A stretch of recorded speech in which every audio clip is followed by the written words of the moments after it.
Hai Sobat Polri, kamu tahu nggak sih kalau Indonesia akan menjadi tuan rumah dari ajang internasional yaitu World Water Forum ke-10 yang akan digelar di Pulau Dewata, Bali loh.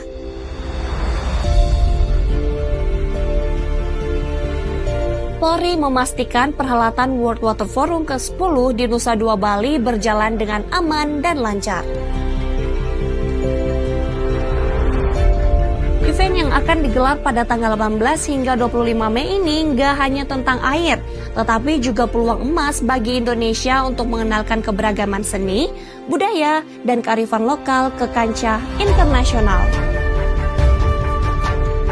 Tapi bukan hanya itu, Tahura Ngurah Rai atau Perapat Benua Suwung dengan ekosistem mangrove yang luas akan menjadi salah satu venue penting dalam forum ini.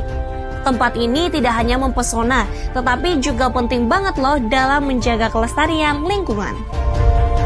Yuk bersama kita dukung dan sukseskan World Water Forum ke-10 serta tunjukkan ke mata dunia bahwa kita adalah bangsa yang besar yang mampu menjadi tuan rumah yang baik. Sampai jumpa lagi dan salam presisi.